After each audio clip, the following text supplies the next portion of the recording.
And the story as I know it is that the school district had decided to do outdoor education, and they had contracted with the Y to do outdoor education for them. Basically, they would send kids to these facilities, and the Y would provide programs for the school district. And at some point, the district decided that they wanted to do their own thing.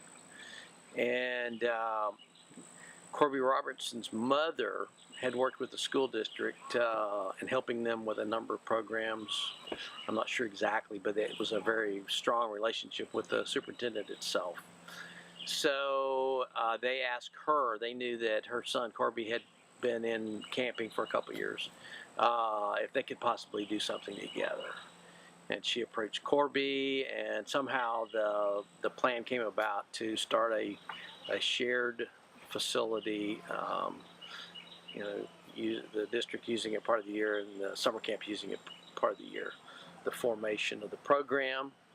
But I found it in the second year, 1978, pretty much like you found it, which was pretty interesting because it was, I felt, really progressive and sophisticated, and evidently timeless because it seems to have lasted for a long time. So it was pretty much in place when we got here. When I got here, Dalton and Tim interpreted all of that and directed everyone as far as the philosophy and pushed us in directions of ways of teaching, ways of managing students, and just the whole program itself. I mean, they directed us to do those things. Well, that was actually the beginning and the foundation and the reason for the program. Is the school district was forced with integrating their school district, and they had tried busing, and that didn't work very well, and didn't work very well anywhere. And magnet schools were already being done in some places in the school district, borrowed that format, and the idea of, but the component to stay there was important, and the component to mix with other kids of other races from different schools was critical. That's the one thing that made magnet. That's what magnet programs were founded on: is the option to mix with other kids. They were segregated and didn't have that opportunity. So this program, probably the other clusters in our programs, were the best way for that to happen. We really, in the early days, watched those numbers critically. We would count numbers to make sure we were balanced at the facility, based upon the same ratio that was within. So I show up the second year of the program, and there were 2 people left off of the staff from the first year, other than the teachers. There were 6 certified teachers at that time. I think they all were here that first year, but everybody else left. They were gone except for Steve-O and the other kid whose name escapes me right now. I remember it was Rudy. I don't remember his last name. Steve will remember. But as I understand from talking to them, that it was very difficult, very challenging, so many things. And you can imagine as a pioneer program, that and never having done it and not having a format, how difficult that was. It was very, very difficult. Difficult enough that most of them didn't come back. But even the cafeteria, when they opened the program, they didn't have a cafeteria on site. They were bringing food over from Old Camp, which is where the program was supposedly, the Camp Olympia program had started at Old Camp Olympia, and they were bringing food over. But I know it was very challenging, and they had no foundation, no training. It was kind of like the first year football team would struggle with all that stuff. But it was extremely challenging. I know that. Well, Dalton, and I give credit to Dalton for so much, and he probably wouldn't take a lot of credit, even though he was an amazing man, a very, very intelligent educator. He understood education, he understood kids, he understood teaching, he understood the politics of the school, and he had some experience. I don't recall all of the experiences he had, how much teaching experience he had when he came here. And he had worked the summer program, and that was a common thread. He had worked the summer program, so he knew basically the facility and some of the structures and some of the things that went on here. But very articulate, could express himself well in writing and in spoken language. He loved to do campfires too, and he had a campfire background and continued to do other stuff in the camping world even after he left here, tripping and stuff, trip camping. He loved to lead campfires, loved to sing, loved to tell stories. And even though we were probably close to the same age, he was a good role model. I looked up to him as being an educator. I had my teaching certificate, my master's degree, and for the first time I was learning to teach really what teaching was, what it was to be in front of kids or to manage kids. So a lot of what I knew, a lot of the philosophies of the things that I used later on came from Dalton. In fact, when I saw him just a few years ago before I retired, he said, "What are you doing, Tom?" I go, "Just doing your job, Dalton. Just doing what you did. I'm just and trying to do it as good as you did." And he was like, "Oh yeah."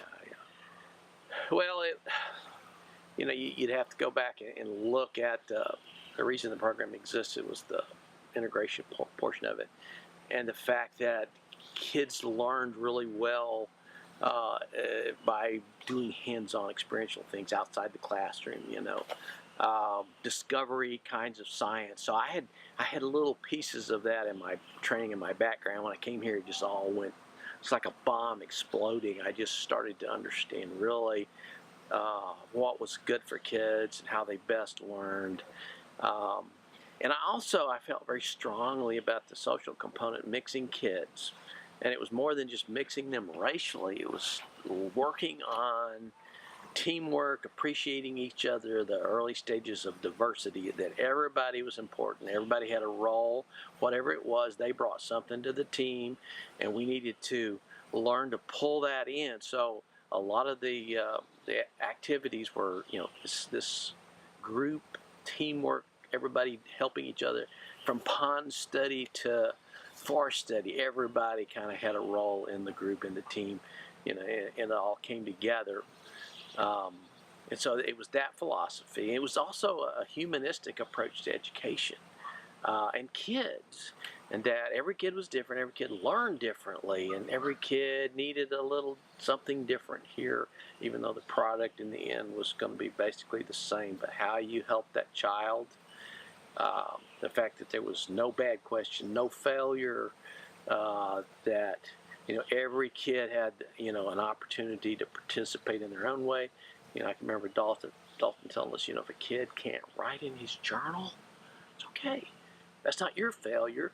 Let him draw the pictures, and you coach and you encourage. Or if he can write very crudely, you don't have to critique that. Look at it and then write it for him and have him rewrite in simple things that were so powerful. But having been there, having done that, it's a very challenging job.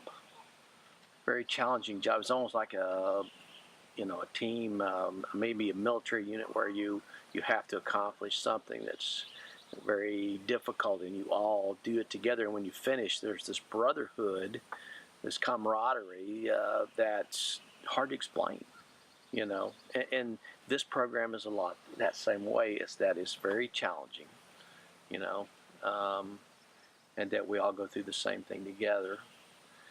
It's the teamwork side of it, where we work together, we plan together, we participate in this, we contribute. Our ideas are important, people contribute, all of these things, and it's just a bonding that's kind of interesting. Well, everybody came here for a reason.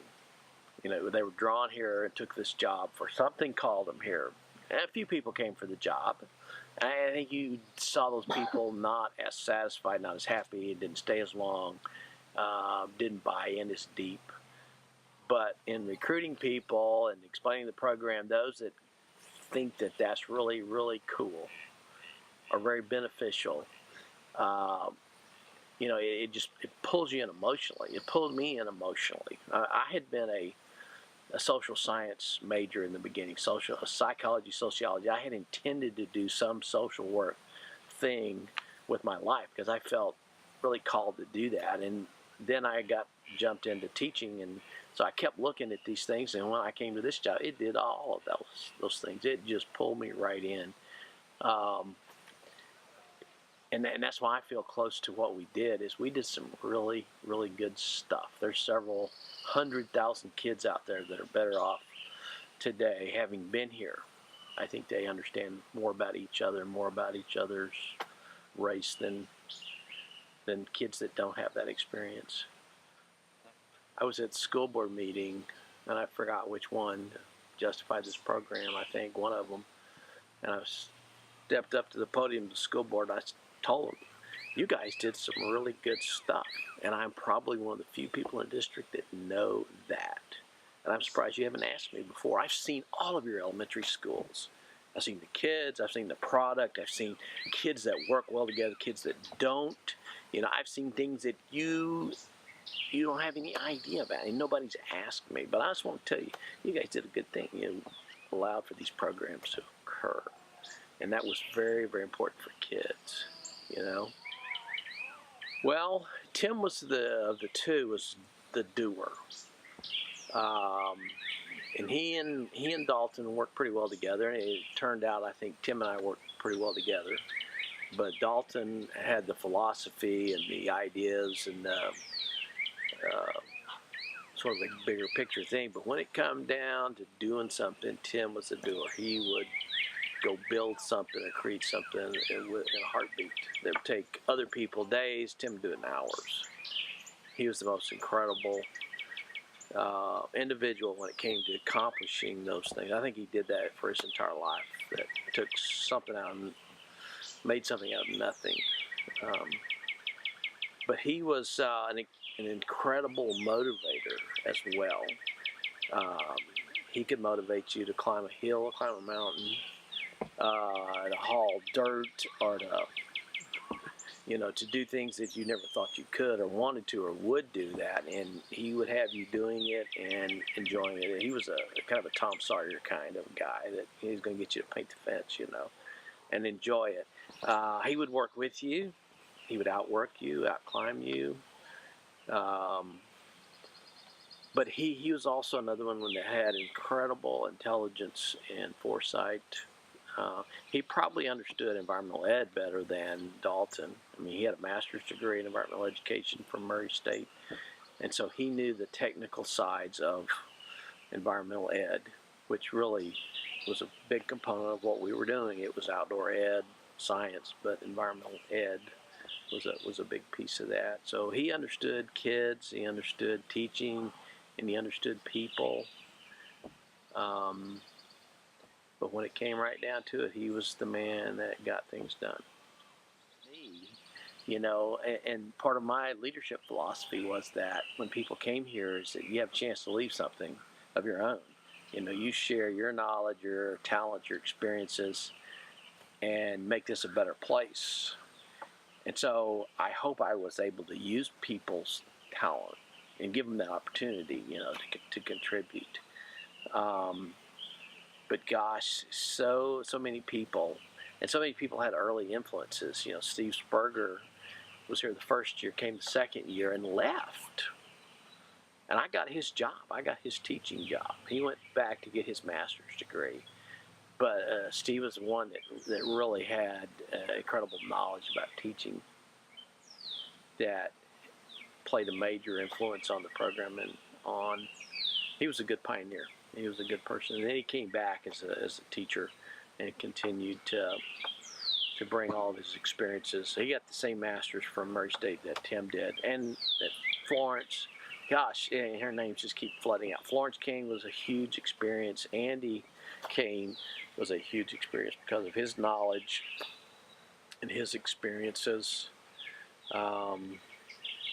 Brenda, you know, because she was here so long. She was a good vessel to carry all the experiences that occurred. She brought them forward, you know, and was able to share those kind of things. Well, yeah, and Roberta, I mean, she was a remarkable person, and she did the same thing, in that she came and stayed and left, and went on to be very successful. She was at Joy Outdoor Education Center. I think that was in Ohio, and came back as coordinator. And one of my favorite statements was, you know, she saved my career. I was burnt out and flat, but then Mary did the same thing. Mary came along and saved my career. So, you know, I have had my career saved several times from some really cool people. And Dorothy Chavez, who applied for the job and didn't get it. Roberta got the job over Dorothy, but then when Roberta left, it was time for Dorothy. You know, she was a magic person that, you know, knew how to do some special things that we needed at the time. We needed a renewal of our curriculum, an update of procedures and stuff, and I told her she was the hatchet lady, you know, and I apologize. I brought you in to hack this thing up, and that the lake was really low, and somebody, I think it was me, had an idea, hey, let's mow a path down there and we'll utilize the water. We don't have any water up here. Let's get the water out there. And I said, let me use the tractor, Tim. And he was like, okay, just don't get stuck. Well, that's exactly what happened. Is I mowed out to the creek and started to mow a path, and it just sank. That was just gooey, almost quicksand-like stuff. It set that tractor down on the axle. So I had to go back and tell Tim. And then I think it was Dalton said, Tim, don't stick that other tractor. And so Tim goes out there and hooks up to it and starts to pull, and it just pops through that crust, sets it down, and it's stuck. And somehow there's a third tractor. I don't know where it came from. And I'm like, please, no, don't do that, man. But then here's a man that would not stop. He wouldn't be defeated. And he goes and gets the third tractor, and same thing. We got 3 tractors stuck in a row. Now, this is in the bottom of the lake. And we also know that there's potential of rain. So I could see in my mind is the lake coming up and covering those 3 tractors in water. I have no idea how we're going to get it out. So the camp had a backhoe at the time, and they go get one of the maintenance guys, I believe it was Vernon that drove it, and got the backhoe out there. Well, it gets stuck. So it is stuck. So there's 3 tractors and backhoe that's stuck. But Vernon was skillful enough that we went and got some timbers and put down, and he would take the big pods on the thing and push itself out of the mud, and we would push mud and timbers under the tires. And he would reach up with a bucket and take hold of a tractor and just pull it out and swing it around. And a full day, this was in the morning that it started, it took all day to unstick those 3 tractors. So we were always getting stuck. So to add to the tractor thing, we had a staff party. Actually, it was a campfire. Well, I wouldn't call it a party. It was a campfire, and it was out on the old golf course area. And we had driven across the creek, and out there was a little opening. And why we went over there, I have no idea. And we stick the van that's out there that we took out. And so we walked back, and Tim gets I think he may have had the backhoe. It was either a tractor or the backhoe to drive out to pull it out. Well, when he comes over the little hill going toward the bridge, he realizes there's no brakes on this tractor. And so he thinks, well, I'll put the bucket down and it'll slow me down. So he puts the bucket down on the tractor to slow himself down. Well, all that does is prevent him from steering, as it started to bounce all over the place and goes off in the creek. And it's up to the engine in Dad's Creek, sitting there in the water. But that was pretty typical of those days. We just go get it, go do it. And of course, I think of that time we had borrowed that tractor without asking permission, so we were all pretty much in big trouble. And in the meantime, the staff had got in a big mud fight while they were waiting on us, and so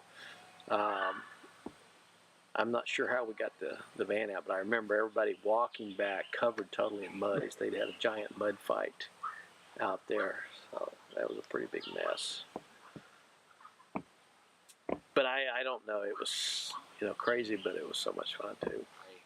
That said the right thing at the right time. How do you know how you were able to do that? What guided you? What was your personal philosophy? And I don't know. I guess as a leader of the program that I felt deeply about each staff member. Cared about them as a person, as a staff member, and I took all those things into consideration when I had to make any statement, is how that was going to affect them personally. And I'm full of BS too. that makes it a little easier. I was lying a lot of times. No, I don't know. You know, I started off in my career to be a military leader, and I remember the first sergeant telling me, "Son," said, "all you need to do to get these people to follow you is some you got to kick in the tail, and others you got to give a hug. And the real skill is knowing which ones need what." And so I always remember that, you know. I never found anybody that needed a kick in the tail, but there's some of them needed firmer instructions than some. But most needed a hug, and it just needed to be listened to as well. And just a big bunch of empathy, I guess.